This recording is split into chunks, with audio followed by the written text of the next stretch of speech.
นี่คือบริเวณวัดผาพึ่งบ้านมุงคำตำบลนาตาลในหม่องนี้เป็นพระลานหินนะพระลานหินมาแล้วบริเวณวัดอันผาพึ่งบ้านมุงคำตำบลนาตาลวัดจักุระอันนี้ตำนานผู้ข้าเห็นพญานาคกับจักุระแล้วก็ตอนเช้ามื้อนี้พามาเบิ่งหอยพระบาทแล้วนี่รอยพระบาทด้วยง่ายเลยรอยพระบาทอันนี้เจ้าเอาเงินมาว่านอันนี้ได้นี่หอยเป็นไปเจออยู่แล้วเงินเหรียญเงินเขาจะมาว่านประจำเลยนี่เมื่อวานใส่ห้อยอันนี้นี่แหละรอยพระบาทของบริเวณวัดผาพึ่งบ้านบวงคำตำบลนาตาลวัดจักุระตอนเช้ามื้อนี้ผู้ข้าปานคำพาสมมาว่ามาจาเอาภาพมันห้อยพระบาทเพิ่นได้ห้อยพระพุทธเจ้านั่นแหละเจ้าเว้านั่นแหละห้อยไปเจอห้อยตีนนะครู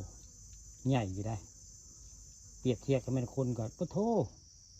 ที่ใหญ่พอสมควรห้อยตีนฉันนี่คนที่จำได้ไว้ง่ายของไปเจอปานนี้ห้อยง่ายเกินมากเห็นแล้วห้อยตีนนี่มันมุ่งคำกับเจ้าเฮ็ดเล็กอ้อมไปแบบนี้ได้ให้คนมาเที่ยวมาส้มไว้ง่ายไผมาในผาพึ่งบ้านบุงคำตำบลนาตาลนี่ก็มาเบิ่งได้ห้อยพระบาทเพิ่นนี่ห้อยเท้าเป็นห้อยผักก็ได้ห้อยตีนทุกขนาดแต่บ่ใหญ่ปานนั้นห้อยอันอยู่วัดผาเด่น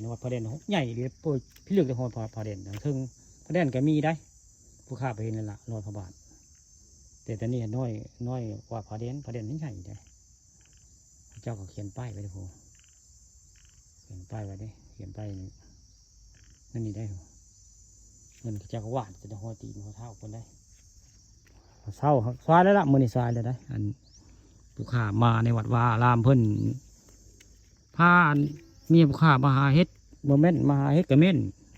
พระเจ้าว่าเฮ็ดเพาะออกนะให้เพาะพาเพิ่งออกเขาว่าเลยพาเมียมาหาลงเบิ้งหาดอกกระเจียวพอได้ดอกกระเจียวก็ได้เฮ็ดเพาะ2 อย่างมื้อนี้ก็เลยพาผู้สามมาเบิ่งอันนี้พร้อมงานมาเบิ่งกันนี่ห้อยพระบาทนี่แหละนี่ห้อยพระบาทของในวัดผาพึ่งนี่ละนี่ไผเขาเบิ่งผู้ข้าก็สิเห็นง่ายๆเพราะว่าเพิ่นคลิปผู้ข้าไปที่กระเดียนได้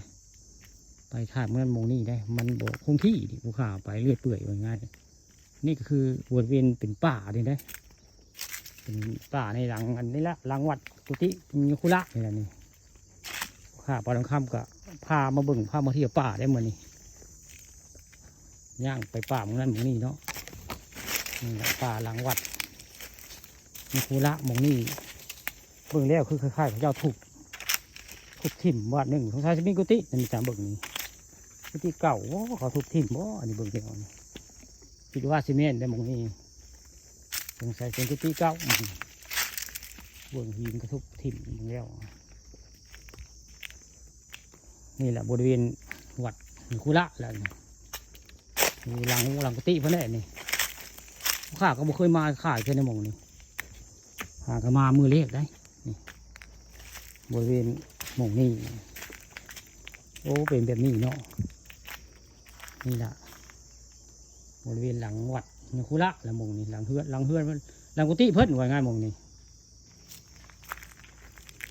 หลังกุฏิลาวแล้วหมู่นี้ข้าปาดังคำได้มาถ่ายทำมาว่ามาจาพาผู้ติดตามมาเบิ่งภูเขาบนนี้ใต้ลงไปก็เป็นหน้าสู้ได้ผมใต้ก็เป็นหน้าสู้ได้ผมคอยลงไปก็ได้นี่จะเป็นหินแบบนี้นี่แหละบริเวณหลังวัดจักุระแหละนี่ผาพึ่งมะม่วงคำเป็นนี่มีต้นไม้แบบนี้แหละนี่ภูเขาปานคำเอามาเบิ่งภูวันม่วงคำตำบลนาตาล